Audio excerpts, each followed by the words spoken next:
Hello guys. मैं अपने channel में आपका वेलकम करता हूँ। जो हॉरर स्टोरीज़ मैं आपको सुनाऊंगा वो ज़्यादातर लोगों ने हमें सेंड की हैं। इन स्टोरीज़ में इतना हॉरर है कि आपका जिस्म खौफ से कांप उठेगा। जिन लोगों का दिल छोटा है वो रात को ये स्टोरीज़ बिल्कुल ना सुने। जो स्टोरी मैं आपको सुनाने जा रहा हूँ ये सुनकर आपके रोंगटे खड़े हो जाएंगे और इसमें बहुत ज़्यादा खौफनाक बातें हैं। सो बिना किसी देर के स्टोरी शुरू करते हैं। हैंड फ्रीज लगा लीजिए, आंखें बंद कर लीजिए और लेट जाइए और इन्जॉय कीजिए। ये कहानी समीर ने हमें ओमान से भेजी है। चलिए समीर की ही ज़ुबानी सुनते हैं।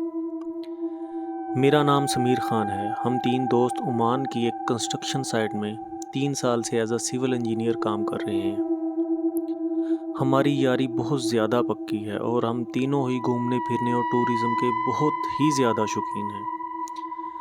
हम छुट्टियों में अक्सर फॉरेन कंट्रीज़ का टूर भी करते रहते हैं।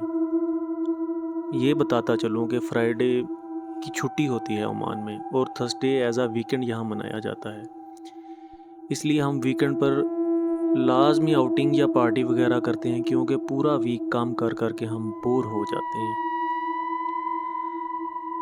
हम ओमान में जहाँ रहते हैं वो एक साहली शहर है। उसके आसपास समुंदर है और समुंदर में काफ़ी छोटे छोटे जजीरे मौजूद हैं।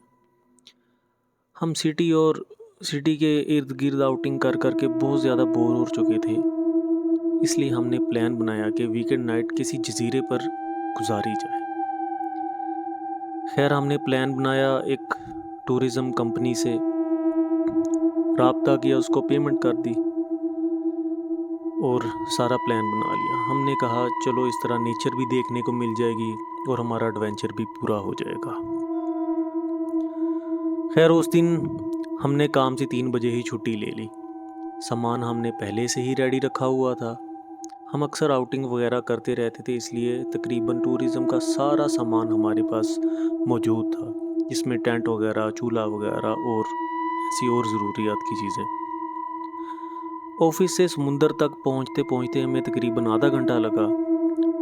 फिर समुंदर का सफ़र शुरू हुआ। 45 मिनट हम समुंदर में सफ़र करने के बाद उस जजीरे पर पहुंच गए जिससे हमने कंपनी से बात की थी। मैं फिर से बताता चलूँ कि ओमान के पास जो जजीरे हैं वो बहुत ज़्यादा छोटे छोटे हैं। वहाँ पे मुश्किल से 100 से 150 बंदा एक जजीरे पर पूरा आ सकता है और वहाँ पे कोई बड़ा दरख्त और जानवर नहीं, छोटी छोटी झाड़ियाँ और ज़्यादा से ज़्यादा केकड़े देखने को मिल जाते हैं। खैर हम कश्ती से उतरे, कश्ती को लंगर अंदाज किया, सामान उतारने लग गए। जैसे ही हम इस जजीरे पर पहुंचे थे तो हमें एक बेचैनी सी स्टार्ट हो गई थी। ऐसे लग रहा था जैसे कोई हमें छुप कर देख रहा हो। लेकिन यहाँ पे कोई बड़ा दरख्त कुछ भी नहीं था, लेकिन फिर भी बेचैनी हो रही थी। हर तरफ जहाँ तक नज़र जाती थी समुंदर ही समुंदर था। खैर हमने सामान उतारा, सामान सेट किया, अपना टेंट लगाया। हम टोटल 4 बंदे थे, 3 हम दोस्त और चौथा कश्ती का ड्राइवर। 6 बज चुके थे, सूर्य गुरूब हो रहा था और ये मंज़र बहुत ही प्यारा था। ऐसे लग रहा था जैसे समुंदर में सूरज डुबकी लगा रहा हो। जैसे ही सूर्य गुरूब हुआ तो चाँद की 14 तारीख थी। 14वीं का चाँद बहुत ही दिलकश नज़ारा पेश कर रहा था। खैर जैसे रात हुई हमें बेचैनी और ज़्यादा होने लग गई। हमने बेचैनी को नज़रअंदाज किया, अपना जनरेटर चलाया, आग का इंतज़ाम किया और खाना पकाने लग गए। खाना पकाया, खाना खाया, फिर हमने जनरेटर बंद कर दिया क्योंकि जनरेटर बहुत ज़्यादा शोर कर रहा था और हम यहाँ सुकून लेने आए थे, इसलिए हमने जनरेटर बंद कर दिया। रात का टाइम था। फिर हम जिस आग पे खाना पकाया था उस आग के गिर्द अपनी फोल्डिंग चेयर्स रखी और हमने गप्पे मारना शुरू कर दी। रात के तकरीबन 10 बज चुके थे। समुंदर की खुली हवा बहुत ज़्यादा मज़ा दे रही थी। ऐसे माहौल में बातें करते करते पता ही नहीं चला कि रात के 12 बज गए। हम पूरा दिन जॉब पर भी थे और यहाँ पे भी आके सारा काम खुद किया था, तो हमें बहुत ज़्यादा नींद आने लग गई थी। खैर हम टेंट में चले गए, अपनी चार्जिंग लाइट ऑन कर ली और लेट गए और दोबारा बातें करने लग गए। बातों बातों में पता ही नहीं चला कि कब नींद आ गई। तकरीबन 1:30 बजे के करीब हमें दूर से किसी लड़की के रोने की आवाज़ सुनाई दी। हम सब ये सुनकर डर के उठ गए और हमें समझ नहीं आ रही थी कि ऐसे सुनसान जजीरे पर, जो कि समुंदर में इतनी दूर है, वहाँ पे कोई लड़की कैसे आ सकती है। हमारी लाइट भी बुझ गई थी, मोबाइल भी डेड हो गए थे, टेंट में बहुत ज़्यादा अंधेरा था। इतने में दोबारा उस लड़की की दूर से रोते हुए आवाज़ आई कि कोई मेरी मदद करे, मैं बहुत मुश्किल में हूँ। हमने अल्लाह का नाम लिया, हौसला किया और इकट्ठे सारी टेंट से बाहर निकले। तो हमने चांद की रोशनी में समुंदर के पानी के करीब एक लड़की को बैठी हुई देखा, जो हमें पुकार रही थी कि मेरी मदद करो।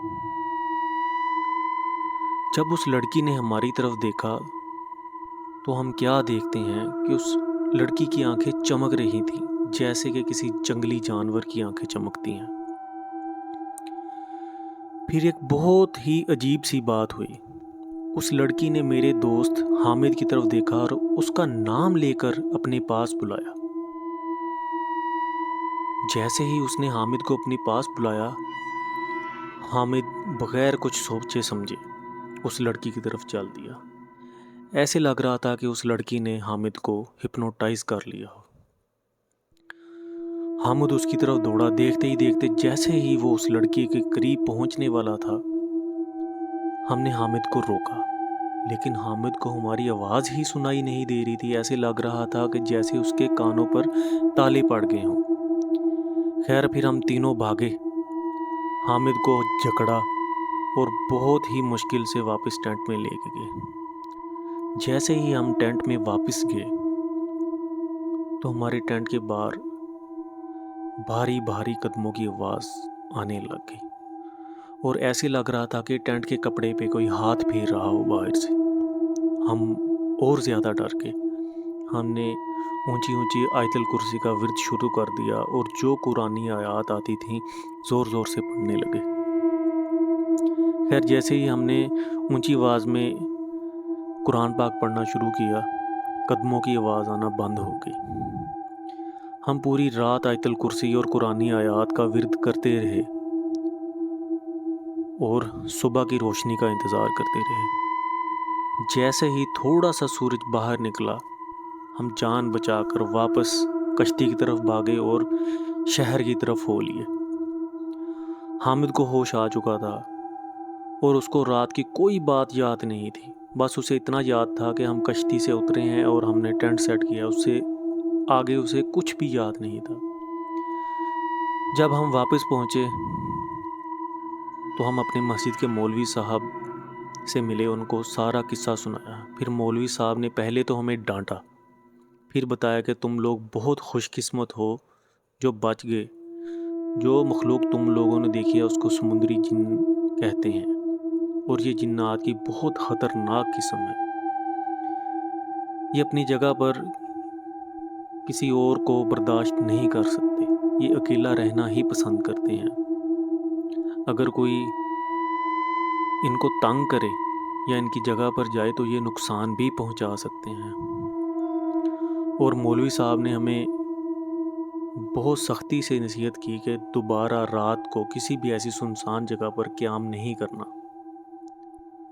क्योंकि ऐसी जगह पर जिन्नात का बसेरा होता है। वो दिन गया और आज का दिन आया। हमने कभी भी रात को ऐसी सुनसान जगह पर एडवेंचर का सोचना ही छोड़ दिया।